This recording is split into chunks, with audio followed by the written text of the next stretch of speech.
Senator dari Partai Republik Lindsey Graham pada Minggu pagi menyebut Amerika Serikat harus melemahkan Iran lebih jauh. Ia menilai hal itu perlu dilakukan karena gencatan senjata yang tengah berjalan masih rapuh.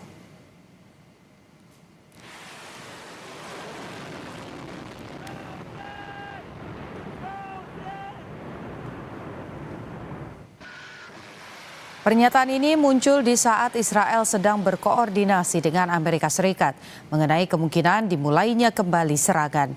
Graham mengatakan penutupan Selat Hormuz oleh Iran sangat merugikan semua pihak dan semakin lama Amerika menunggu kesepakatan justru akan membuat Iran semakin kuat. Ia menambahkan apa yang telah dilakukan Presiden Trump dan militer Amerika Serikat sudah bagus. Hanya saja masih banyak target yang bisa disasar.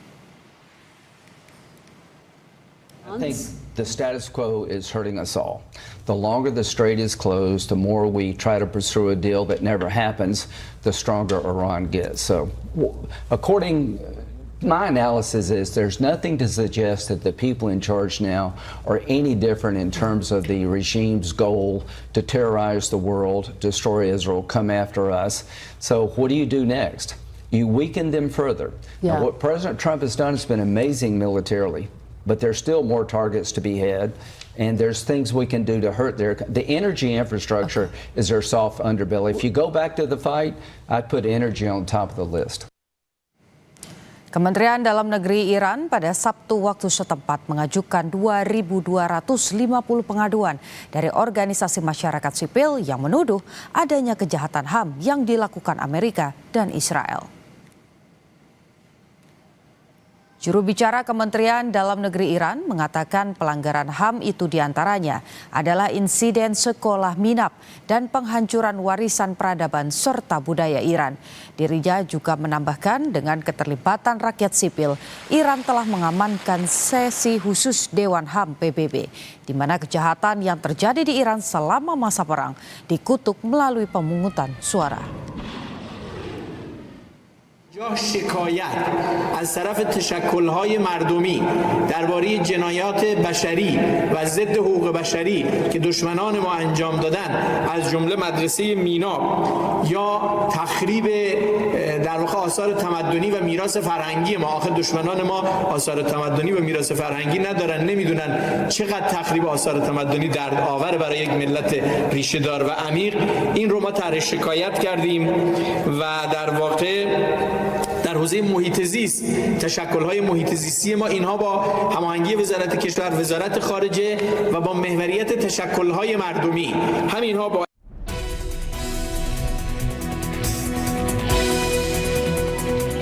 Presiden Amerika Serikat Donald Trump menegaskan bahwa negaranya tidak membutuhkan bantuan cuma-cuma dari Tiongkok untuk menekan agar Iran membuka kembali Selat Hormuz. Trump melontarkan pernyataan tegas mengenai situasi di Selat Hormuz saat di pesawat kepresidenan dalam perjalanan pulang dari Beijing pada pekan lalu. Saat ditanya apakah Presiden Tiongkok Xi Jinping berkomitmen penuh untuk membantu menekan Iran, Trump menjawab secara lugas bahwa Amerika Serikat tidak membutuhkan komitmen tersebut. Menurutnya, kesepakatan gencatan senjata sebelumnya hanyalah bentuk penghormatan atas permintaan negara lain seperti Pakistan. I'm not asking for any favors, because when you ask for favors, you have to do favors in return. We don't need favors. We've wiped out their armed forces, essentially. We may have to do a little cleanup work because we had a little month-long ceasefire, I guess you'd call it, but we have a blockade that's so effective, that's why we did the ceasefire. Menteri Luar Negeri Amerika Serikat Marco Rubio juga menegaskan bahwa Washington sama sekali tidak pernah meminta bantuan resmi kepada Beijing untuk menyelesaikan konflik dengan Teheran. Langkah ini menunjukkan sikap Amerika Serikat yang memilih untuk tetap independen tanpa harus berutang budi secara diplomatik pada rival geopolitik utamanya tersebut. He didn't ask him for anything. I mean, we're not asking for China's help. We don't need their help. But we raised the issue to make clear what our position is and to make it clear so they understand. Because, I mean, it's logical we would talk about it given how dominant that issue is. Our position is very clear. Iran cannot have a nuclear weapon.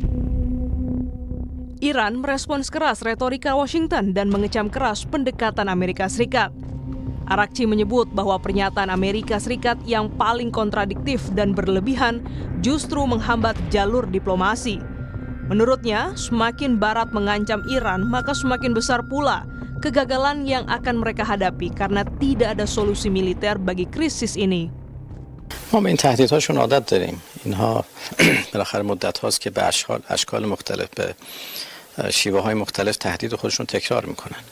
ولی خب خودشون هم میدونن که از تهدیدهایی که کردن، حتی از جنگی که کردن، هیچ نتیجه‌ای نگرفتن تا حالا و نخواهند تونست بگیرن. من امروز هم در صحبت خودم در بریکس این رو مجددا تاکید کردم که هیچ راه حل نظامی برای هر اموری که مربوط به ایران باشه وجود نداره. ایران در مقابل تهدیدها محکم میسته، سرخم نمیکنه. این رو دیدن، تجربه کردن، 40 روز با ما جنگیدن، نتیجهش رو دیدن.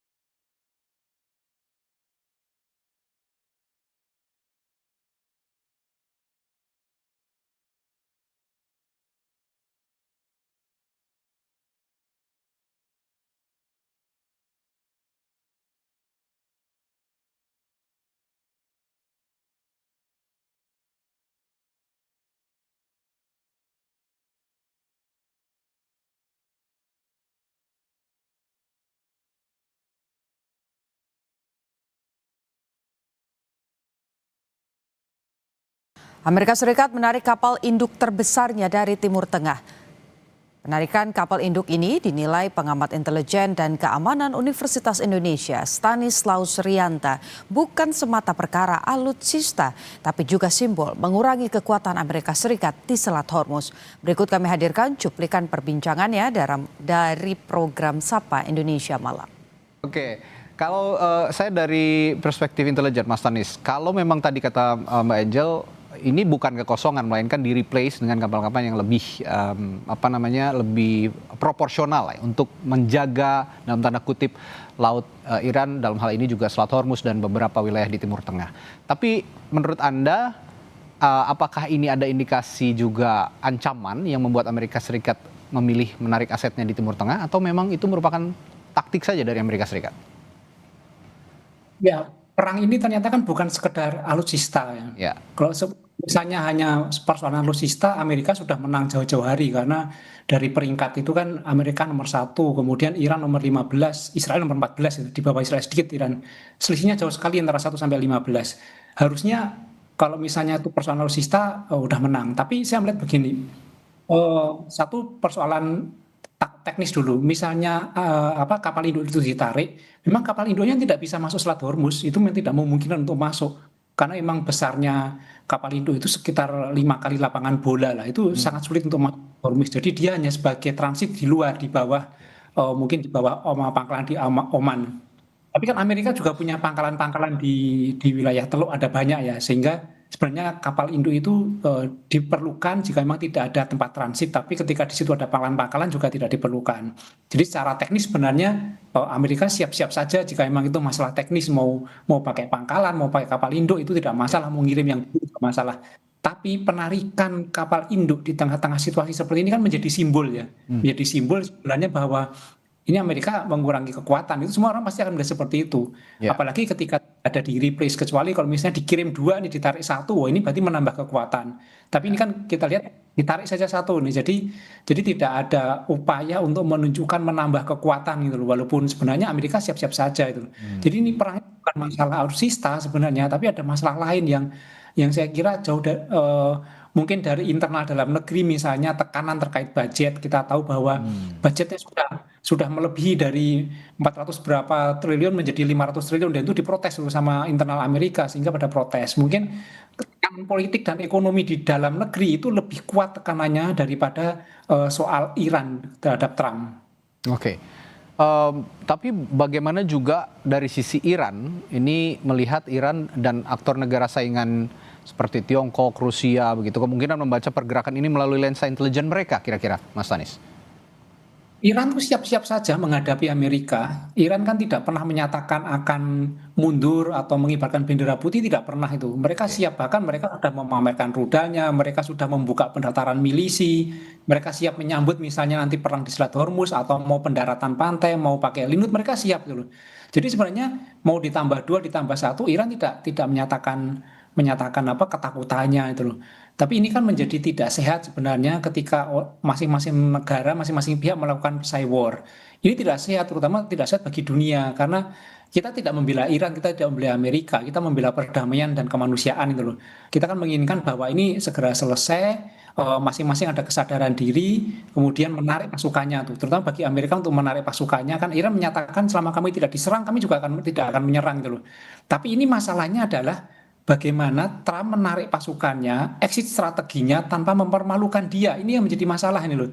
Ini kan yang sekarang dihadapi Trump. Kalau misalnya hanya menarik saja tanpa menyatakan menang misalnya, dia akan diribut oleh Kongres. Duit yang 500 triliun itu mana hasilnya gitu loh. Itu yang ditanyakan gitu loh.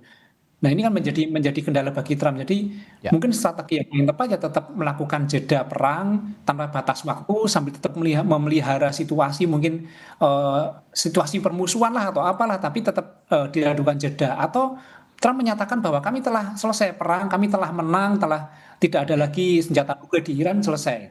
Oke.